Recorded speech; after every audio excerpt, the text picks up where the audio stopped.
Hello, hello, my warriors of love and light. I am here with Cece. Hi, Cece. How's it going?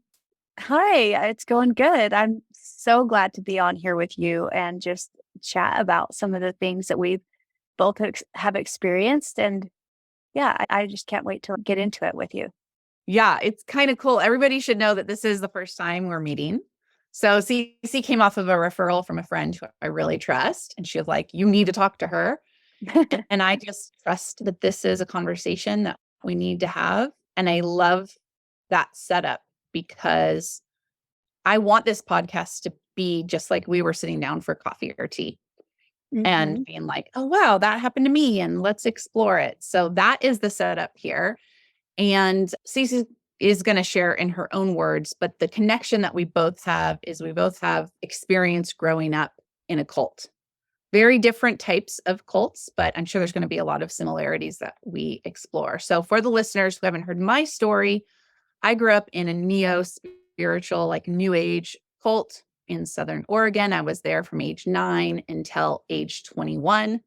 It was totally crazy. I haven't done an in depth episode on my podcast about it yet, but I will put a link in the show notes where you can go hear more details about my story. And I am warming up to sharing it with everyone on my podcast. I'm just still figuring out like how I want to share it. So I'm sure bits and pieces will come out today. So first, just tell us a little bit about yourself, Cece, and anything that you want to share to jump us off with your story.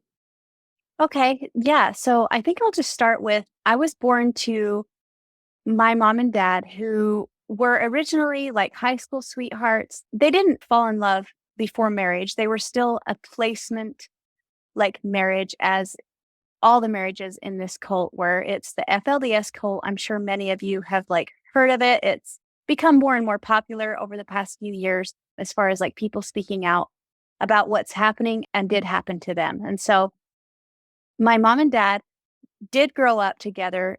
They went to high school together and they kind of knew who each other were before, and then they were placed to be married. But then shortly after, my dad did take a second wife. And that was about when I was 10 months old. So I don't ever remember us being just a one mom, one dad home. Like it was always multiple mothers. And so, like, that's just how I grew up. That's all I ever knew. And then later on, he took two other women. And so my dad had a total of five wives. And I was 16 when I was given away to someone who had already had one wife. And I had my firstborn when I was 17. And around that time, my ex took a third wife. And then shortly after that, took fourth and fifth. So there was five of us. And that was the total altogether that we kind of remained to be for a few years. Five women and a lot of kids. I don't I even bet a know lot of kids. I don't even know the amount, to be honest. Like I kind of lost track, you know? It was in the it was in the mid-20s though, of children in our home. And okay, so I had my four children in the cult.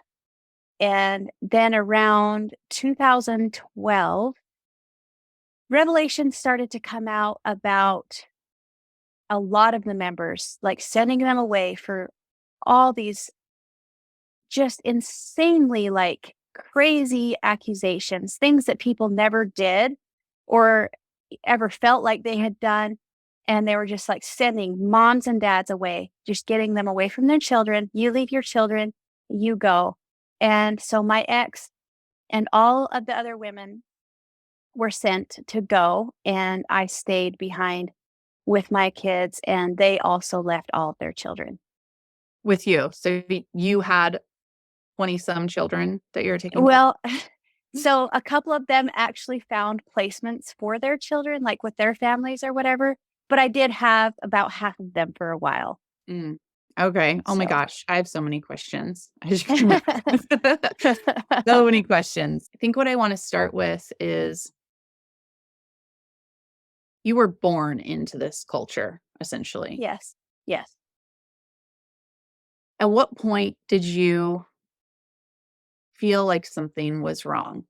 And was there a time when you were just kind of good with it? This is life and that's how it is. Or did you always Um, feel from a young age that something's off here? no, I mean, as a kid, I was pretty happy growing up. My dad, he took us fishing. He did a lot of fun stuff up until about 11, till I was about 11 and 12. And then a lot of the rules changed.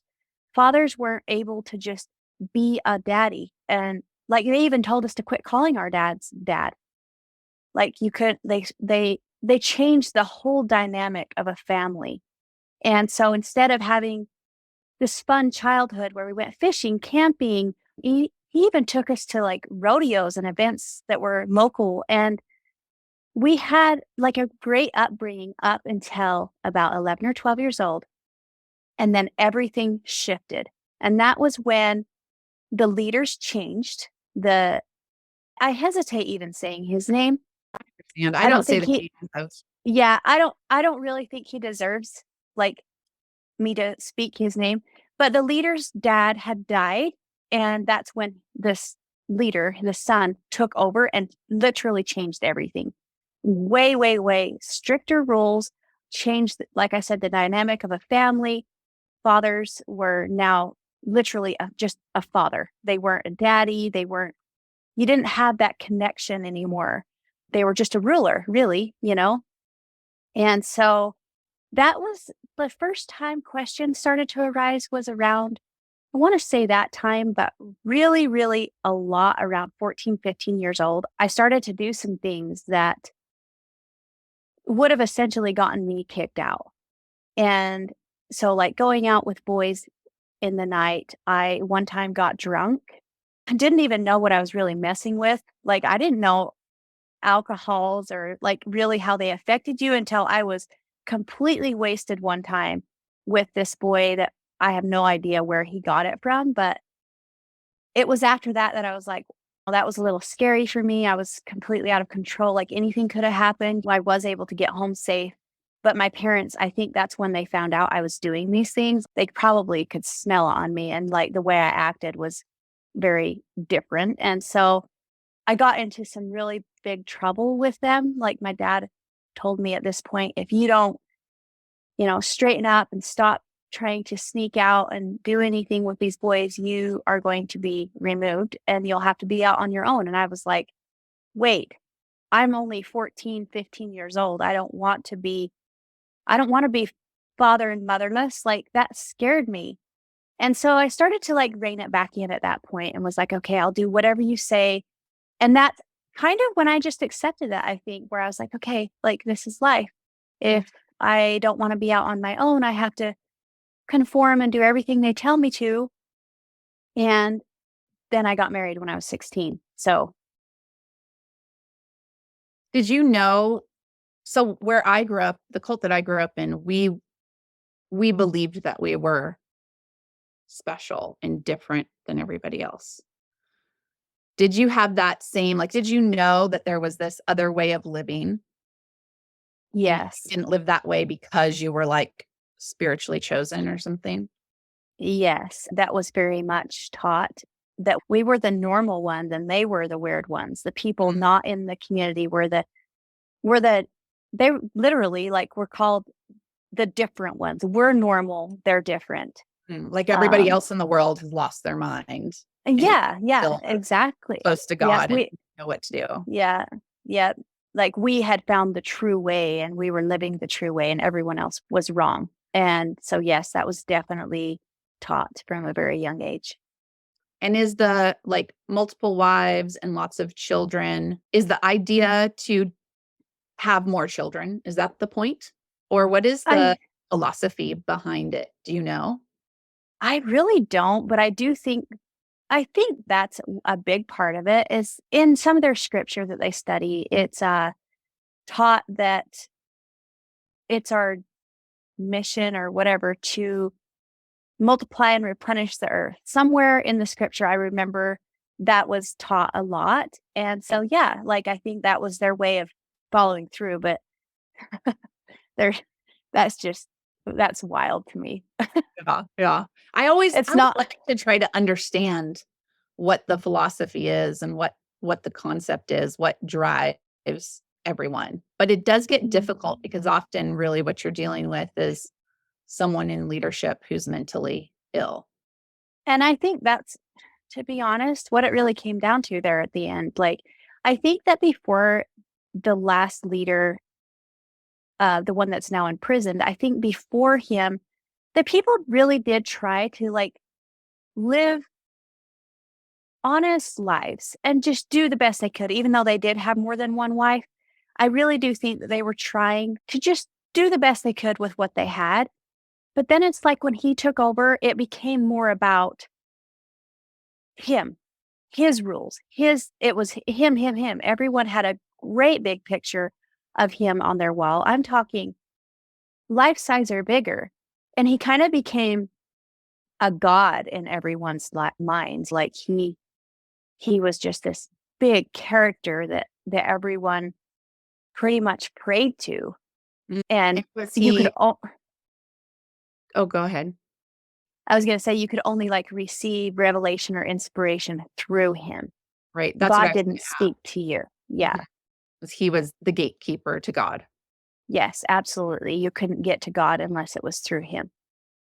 And is that different in LDS? Like LDS can have their own revelations, right? Each individual. I think so. I've Uh, only done a slight dive into LDS, and I'm careful when I say this because I do have friends in the LDS, and a lot of my friends on Instagram are also LDS. I have And a so lot I'm of friends careful. with LDS too. That's Yeah, I'm really the careful same when as I say podcast. that. Yeah, yeah, and I'm so careful when I say stuff about the LDS because I only know what I know about the LDS by, like, the research that I've done. I've never been an LDS member, any of that, but I have stepped foot in the LDS church, and I'm just gonna say exactly what it was like going into it, and it was a full-blown panic attack because of the similarities that I felt between the 2. I ended up in the bathroom, and I actually had to keep going because I was taking care of elderly woman that was a very devout member of the LDS church, and so I'd take her on Sundays and end up in the bathroom, full-blown panic attack, and it was, something I had to work through, but there were similarities, and I won't deny that. So, Yeah, yeah, understandable. I think the only reason I ask and more the thread I'm going down is I get very concerned whenever a religion puts a human between you and God.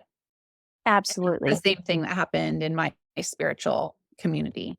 There was a Yeah, human who was yeah. connected, and humans have flaws. And I Mhm. believe that we should all have our own connection to our higher power. Of course, I agree, absolutely. And that's where higher power becomes so amazing and beneficial. Yeah, And it's you can like actually go like, I'm going to talk to you. yeah, it's so true, and that's exactly how I feel about it, and that's also where a huge concern comes in for me as well when I'm talking to someone, and organized religions really, like, they worry me because of that very thing where I'm like, "Okay, like, who are you? Like, deep down, do you feel that you have your own connection? Because if you can't feel that, if you feel like you have to go to that other person to get that's going to be an issue later on down the road if it's not already. So, Mhm. Okay, so you're left, your husband has left, and your husband's other wives have left. How old are you at this point? I was 25 or 26. I think I was 25. And you had I'm sorry, how 4. many kids? 4 kids at this 4. point. Mhm. And so what was the moment for you? Did you leave or were you asked to leave? It was some of each, a little of both, to be honest. So that was kind of the turning point for me where I was like, this is ridiculous. I don't want to go through this again. I didn't want them to place me with someone else there that I didn't get to choose. Cause I mean, there were times I did get along with my ex, and out of all the people there, I just couldn't. fathom going through that again with someone that I didn't get along with as well as we did. Mhm. And I didn't want to just be completely miserable. I had seen people go through this where, I mean, there were a 25-year-old getting placed with an 80-year-old man, and they just, how can you be happy? You have no, there's just nothing connecting you. You're on two different like wavelengths. Nothing to like, well, I don't even know what word I'm looking for, but it's, you know what I'm talking about. The age difference is so big that there's just nothing connecting you. And And it's I'm more of hearing a you had been with your husband for almost 10 years. yep, that's right. So It even has though been you were almost 10 placed years. with him, I'm sure you had developed a relationship. Sure. He was the guy that I had, the only man I had really been with ever.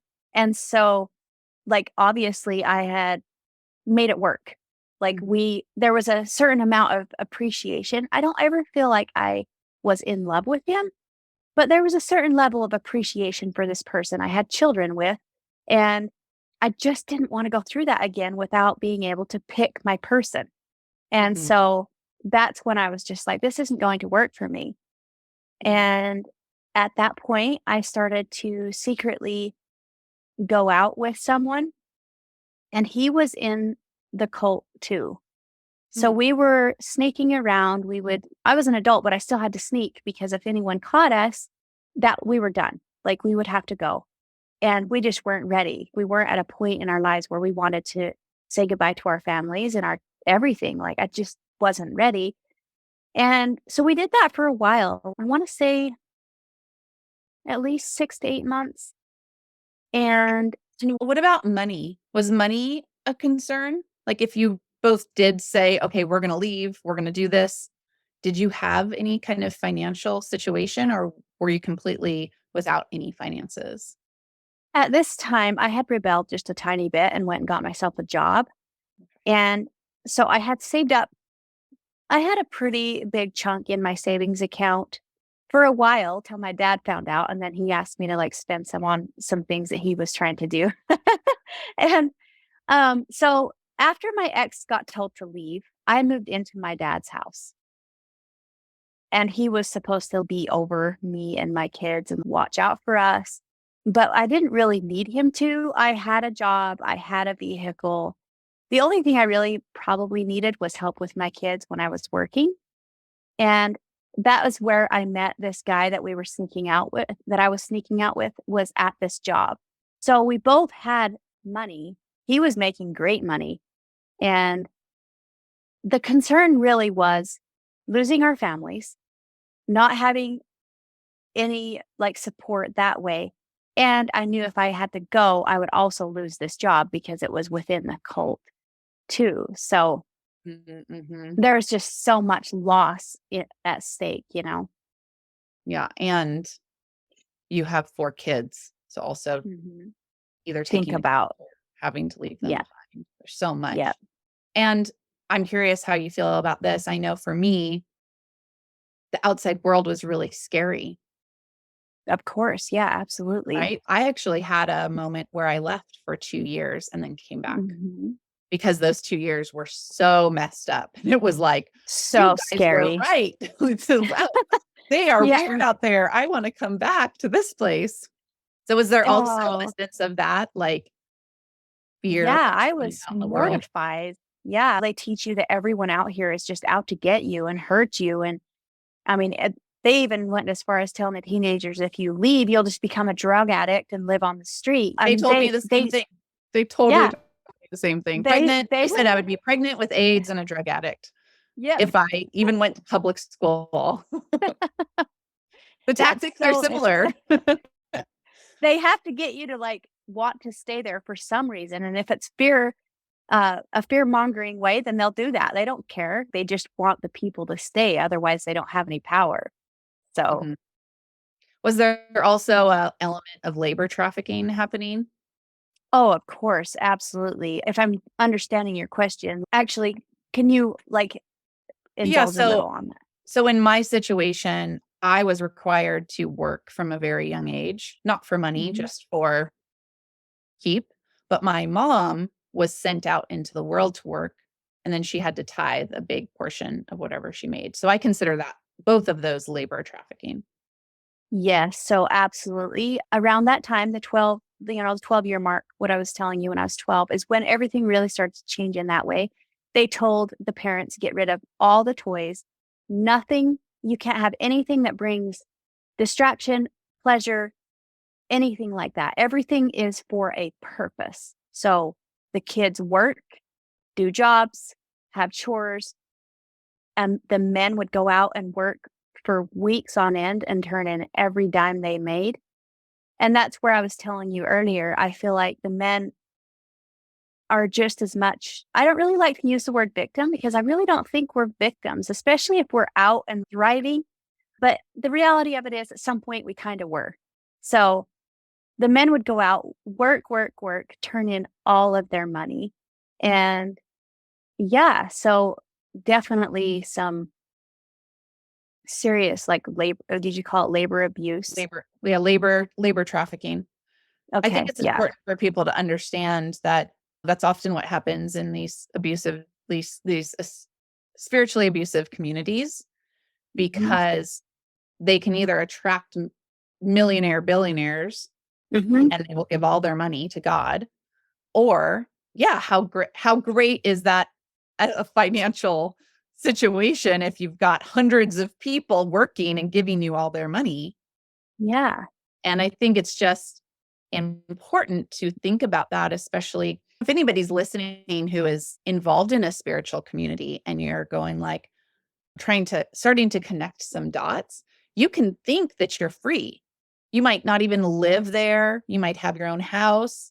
But if you are giving a bunch of your money over to this spiritual community, it's worth questioning. I understand tithing is important. I get tithing.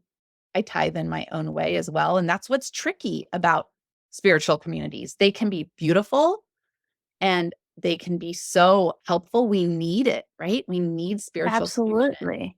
but they can Yeah. be so easily coercive and destructive. Mhm. It's so true. It is.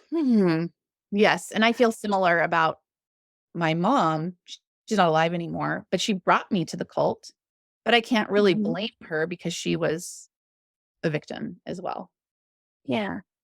Yeah. So I understand that compassion for all the parts that are played in the It scene. Yeah, and for a long time, I didn't feel that way, and then as I started to, like, really retell my story and talk to other people, I'm like, "Wow." Even my own brothers, like, I'll sit and have conversations with them, and the hurt there where they're like they were young 15, 16-year-old boys slaving. I'm talking, like, get up at 5 a.m. and work till 10, 11 o'clock at night, and to this day, as 30-year-old men, have nothing to show for the work that they put in. They don't have their own assets or anything. They gave everything away. And it's just it's wild to, like, really stop and think about it. It is. I do a lot of work in the anti-human trafficking sector. I sit on the Mhm. board of an organization called Ride My Road, and it's like we can think that other people are trafficked, or a lot of times we go, "Oh, well, it's so horrible, this idea of like child sex trafficking." But the truth is, there's a whole huge sector of people that are being labor trafficked, like you're talking about, Mhm. and they might not even know it. Your Absolutely brothers not. maybe even to this day, your brothers may not understand that they were a trafficked person. Mhm. And I They think probably don't. they probably don't. They probably don't. And I think that's part of like how we break that stigma is we Mhm. start to come out of denial and really look at what happened to us. And also Yeah. that gives us more power as, like you're saying, we're not victims, we're survivors and warriors.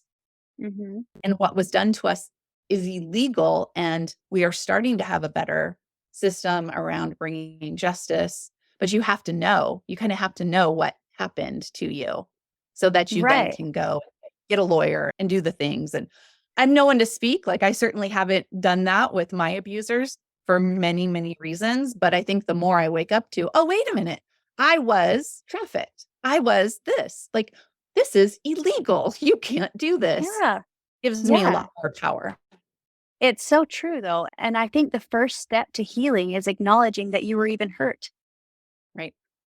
You know, like how you work through some of the things that you went through if you are so like hell bent on like, no, no, it's just not as bad as that as it sounds. Because that was my tendency when I very first started telling my story. The biggest fear I had was sounding like that I still see myself as a victim, and I didn't want other people to feel sorry for me because I'm like, I don't feel sorry for me.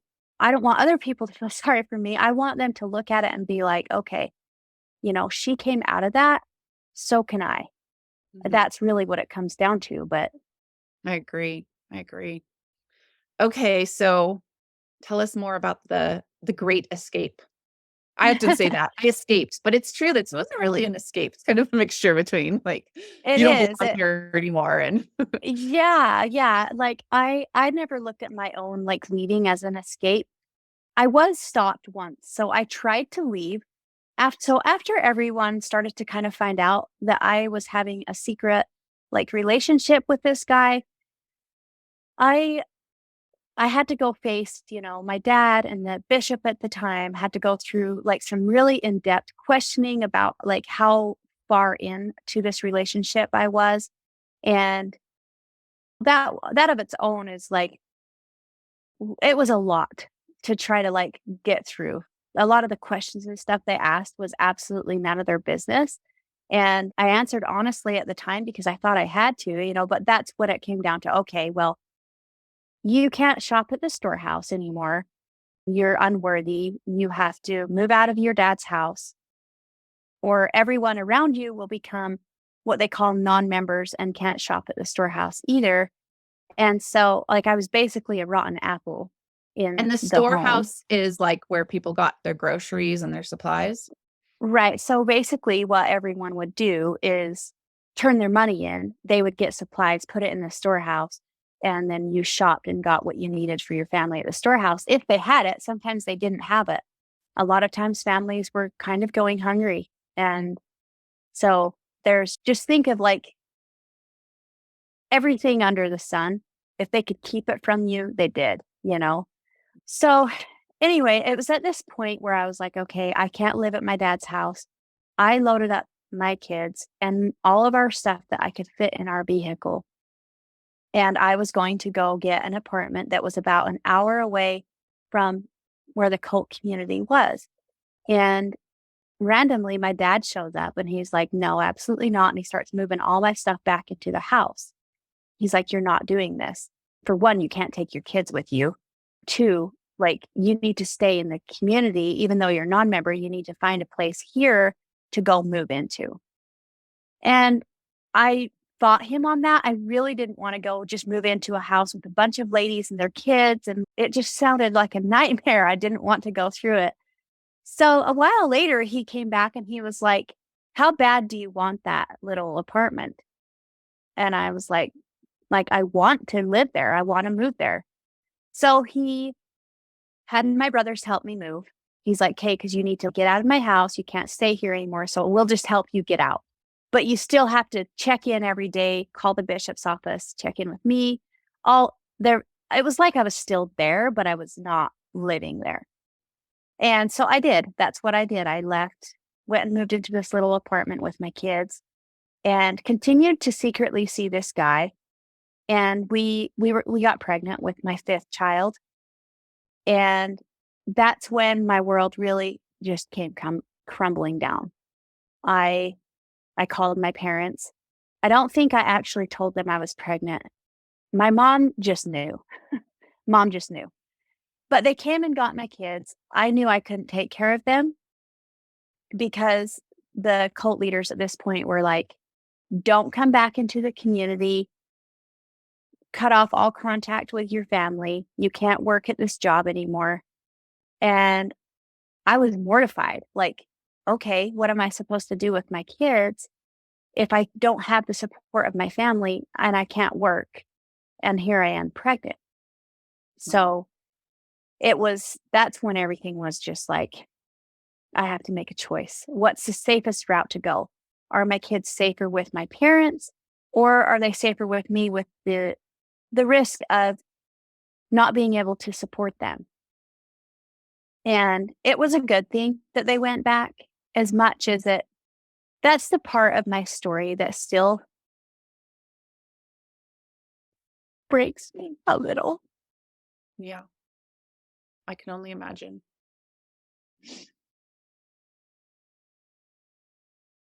Mothers mothers always do what's best for the kids, but sometimes it's not what's best for us. It's true. And that's the part of my story that I still hurt over, because I always wonder if it was really the only choice that we had, Mm. and if it really was the best thing for them. I always weigh out the pros and cons, what could have happened if they stayed with me, or them going back. Like, you just never know, you know? How Excuse me. old were they? 2, 4, 6, and 8. Mhm. I So, think I would have made the same choice because strategically I would have thought, well, as long as I get them out before they are placed. and that's kinda the frame of mind I had. But Totally understand. the thing that's crazy, though, is I really didn't understand the dangers that my children were actually in Mm, when I made this call. I hadn't delved, like, super deep into, like, the truths of what was actually happening in the community. I just knew I didn't like it and I wanted out. I didn't know that there were so many underage marriages. I mean, 16's young. Underage, it's young, young, young, yes. But I didn't know that there was 12-year-olds wow. getting married to the leader. He had kept it secret to the majority, I guess. Only certain people knew that he was doing that. And so when I had my kids go back with my parents, I really did not understand the danger yet. I learned it very quickly, which made me feel even more under pressure to get my life figured out to where I could go back for them. But after I sent them back with my dad and mom, I moved in with my baby daddy at the time for a minute. It wasn't long. He very shortly after was like, "I'm going to buy you a one-way flight to Colorado." So we were in Utah at the time. "And you need to get a hold of your brother." I had one brother out at the time, and he lived in Colorado. "And see if you can, like, stay with him, because you can't stay with me anymore. I'm gonna go take a job in Alaska." So I did. I ended up, like, staying at my brother's house 1 to 2 days out of the week, and the rest of the time, I was driving all over Colorado selling insurance and sleeping in my car. Wow. Wow. So, Survivor. You are a yeah, survivor. thank you. Hmm. And how long did you say that you were doing that? I did that until a couple of weeks before I had my 5th child. So, pretty much throughout the entire pregnancy. I think when I started doing it, I was 3 months pregnant, Mhm. and so I did that, I guess, for about 6 months. And then were you So, settled by the time you had your baby? Did you have a place to live? yes, my goal was to get myself somewhere safe, an apartment where I could have my baby and be able to, take care of her, not in my vehicle, because the risks of that was to have her being, like, taken from me, and that was just not an option. So I worked really hard, saved up every dime I could, which I pretty much could save my whole paycheck because I was living in my car, got into an apartment, had her, and then I met around this time, I had met quite a few, like, really survivor women that had been through abusive relationships, and that had gotten out on their feet. So we really had, like, things in common. They understood me, even though it was from completely different backgrounds. And they were there for me.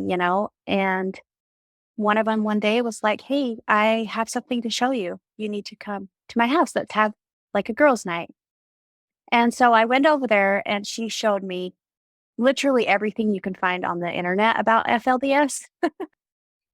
and I was a wreck. I did not I couldn't believe what I was seeing. Like, that's when I was like, "Whoa, I have got to go back for my kids. This isn't I can't keep I can't stay over here when they're there in such a dangerous environment."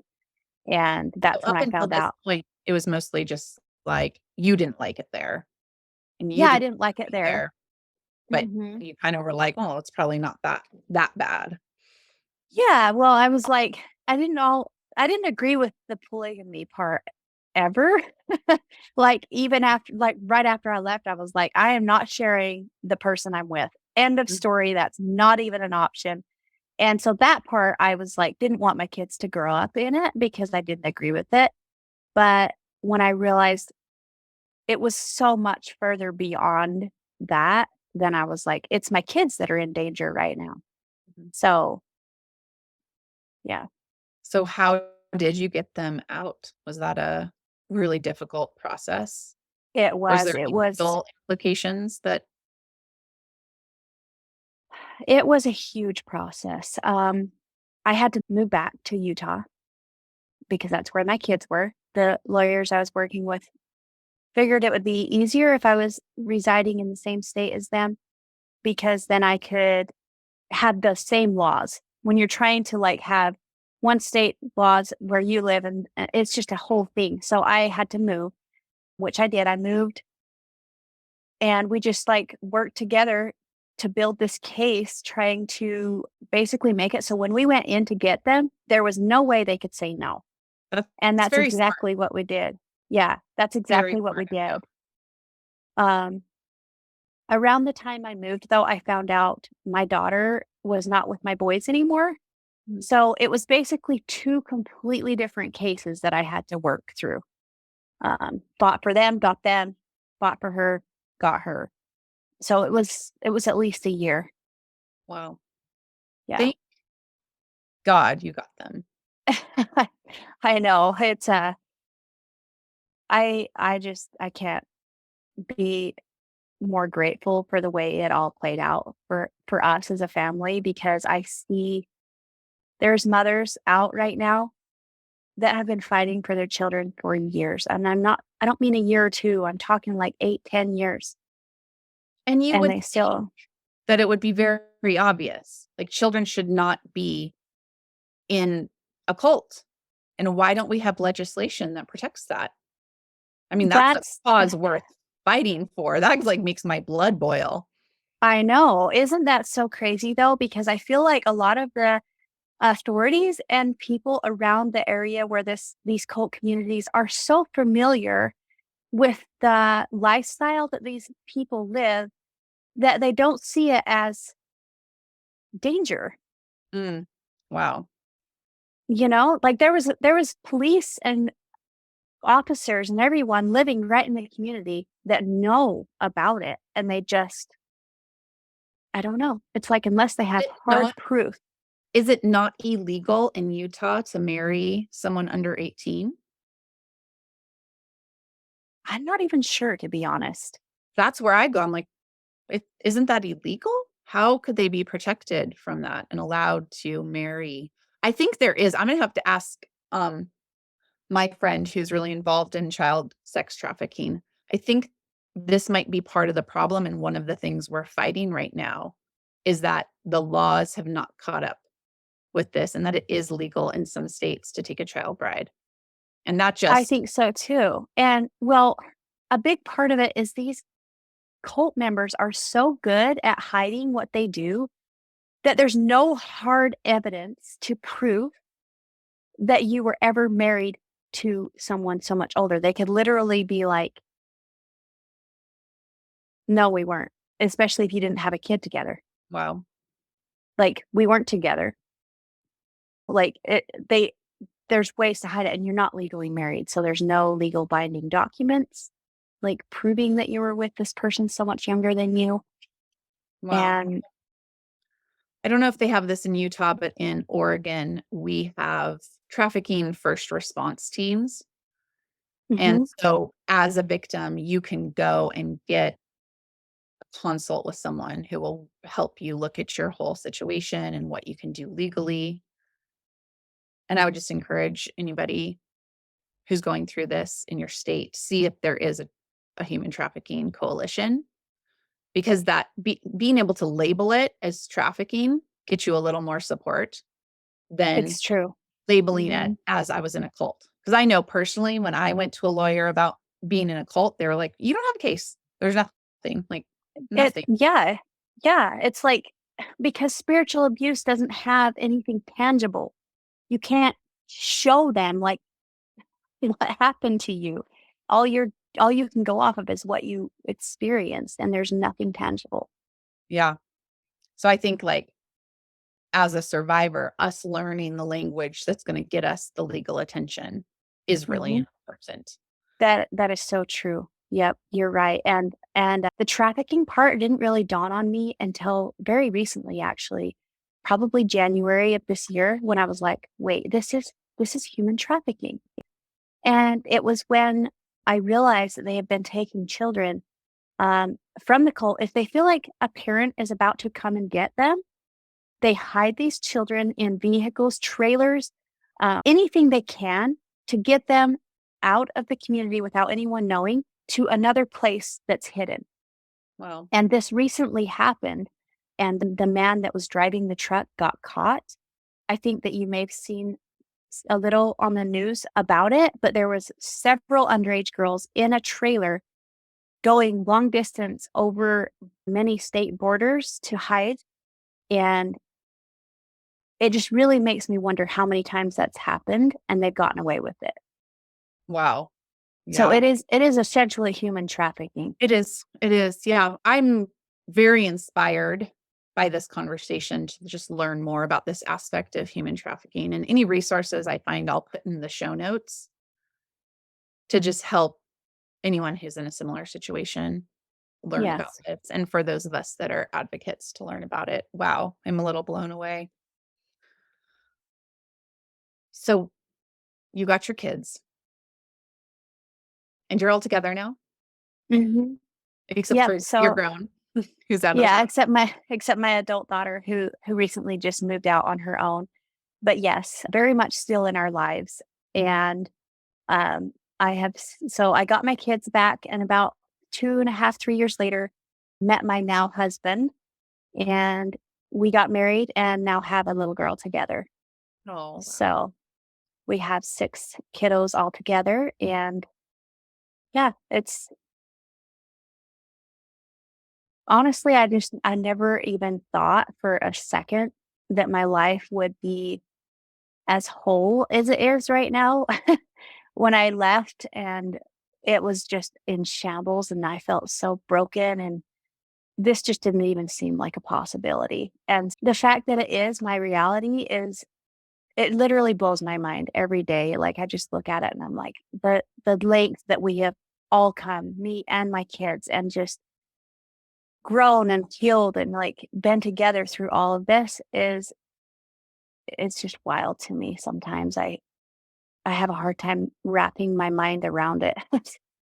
Yeah. Isn't it beautiful? I love kind of meditating sometimes and going back to myself as a little girl and just telling her all the things that are going to happen and the wonderful life that's ahead for her, and Mhm. just have that lifeline back there, because I do believe that it helps, and it helps me be in less pain about what happened, and it also helps me strengthen that loving parent connection, which I know Yeah. my inner child needs so much. Mhm. And so also you have your own personal brand now too. Yeah, so back About that. in I'm trying to think, I think it was 2020. So back in 2020 when I was pregnant with my 6th child, is when I finally decided I'm doing this. And I kind of had this idea in my brain since day 1. Like after I left, I really like took a liking, I guess, to like fashion and people having their own style. And a huge part of that is because I wasn't allowed to dress how I wanted to growing up. It was all the same. All the women dressed the same, did their hair the same. It was just, yeah, like everything was very much streamlined, and everyone was supposed to be as close to the same as possible. And You have so some when I great video left, content about that on your social media. Like, yeah, it's very poignant to see the yeah, and transformation mhm. in your appearance. Yeah, and I kind of do that on purpose to like show like the then and then now and like because when someone else in a similar situation sees that, it's so much easier to be like, wow, I am her right now and I want to be this her later. Like I want to work to get there because as time has gone on, I've realized that the cult issue that we're dealing with in the world is much larger than I ever imagined. When I first started sharing my story, I had no clue Mm. that so many people are experiencing this. And so, yeah, I just started like my own little brand in 2020 and just started putting things in there that I thought were cute. I That was mostly what it was about. Like, oh, this is adorable. I would have loved this when I was a little girl, or or I love this now, and started to do that. And it's slowly like turned into more of a lifestyle brand to where I put out a lot of like t-shirts, t-shirt dresses, and things like that that have messages from me to the person wearing it, just as like a little reminder of how brave every woman is that has been through anything similar. I feel like even just being a mother all by itself is a brave thing, and we have to be so strong even to just go through motherhood and be a woman in the world as it is today. So, It is true. It is true. Women are so strong. And with the strong, what is that saying? Like, put a woman in hot water and she just gets stronger. it's true. It's so, we just it we just is. we just adapt, and try to like make whatever situation we're in better. Like it's so born into us to do that. So, Oh, well, that's so cool. I'm going to put all the links where people can find you and okay. learn more about your brand. And then you also have a Patreon. Do you want to tell us about that? Yeah, so I it was earlier this year I started to get pretty vulnerable about certain parts of my story, and my Instagram was deleted, and I had like pretty much lost the community that I had worked really hard for. Like I've worked really hard to like connect with as many people as I do, and it disappeared. And the report I got back from Instagram was that I had been a bunch of people reported me. So my account was shut down, which is so wild to me because I'm like, who doesn't want me to like speak out? The only people that I can think of that wouldn't want me to speak out are people that still believe in what that cult is doing is okay. And so it kind of like steered me to start pulling a little off of Instagram. And I still share on Instagram, just not the like really vulnerable things that might make someone like really upset. I pulled it off onto Patreon. And for that reason, it's that you can find me if anything ever happens to Instagram again.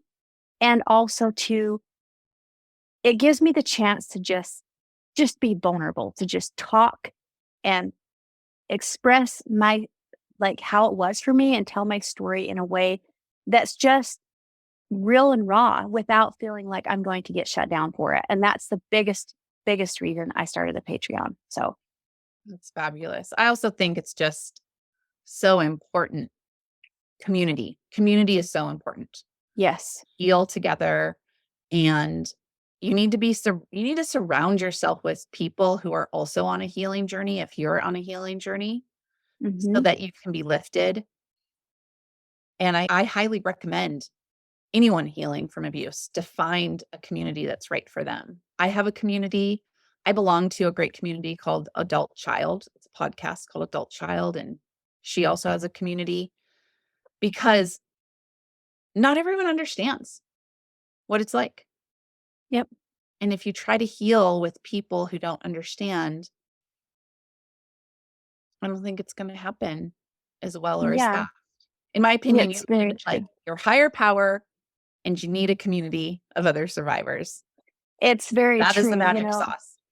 and, it is scary showing up online and sharing your story. The negative comments and stuff that come at you, like, at first, it was like, "Wow, ouch." But, as time goes on, you don't worry as much about that.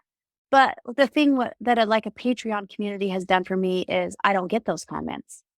It Those are just your doesn't happen. supporters. They Yeah, it just they want to yep, be there. yep, that's exactly it, so So, in closing, if you're speaking to someone who is just starting this journey to heal, to maybe take themselves out of a bad situation, what is your number one piece of advice to them? I think the biggest thing, like, if someone would have said it to me, is that you are not alone. You're not alone, and it really comes back to that, like, finding your community, and I know it's so scary at first to leave everything you've ever known to start over. It feels so, so lonely, and that it's easy to think that your life is never gonna be any different than this sad, lonely, broken, like, situation you find yourself in coming out of it, but that's not true. It's just scary. It's just the now that you're feeling, but it's the the future and, like, what you can make of your life is so much better and bigger than anything you could ever imagine. It's worth the risk of losing everything for a temporary time. Mm, that's beautiful. Yes. Well, I so appreciate you for sharing your story with us. And I see so much strength and power, and it makes me just proud to be a woman because I can feel that interconnectedness of what Mhm. is possible for us. And thank you for opening yourself up to the world and sharing your story. I know how hard that can be. Yep. And I also know why we have to do it. And so this It's episode very is true. going to touch someone, if not multiple people, and you are helping the world heal. And I Thank you appreciate so much. I feel very honored to be on your podcast with you today. Like, I think every time I have the opportunity to speak with others who have been through something similar and just be open and vulnerable and hear their story as well, I feel like it just heals a little bit more. And so I just thank you so much for that. Yeah. Oh, I love that. Okay, well, have a great day, and you and I are gonna talk a lot more. I know for sure. I hope so. Thank you so much. Bye, everybody. Bye.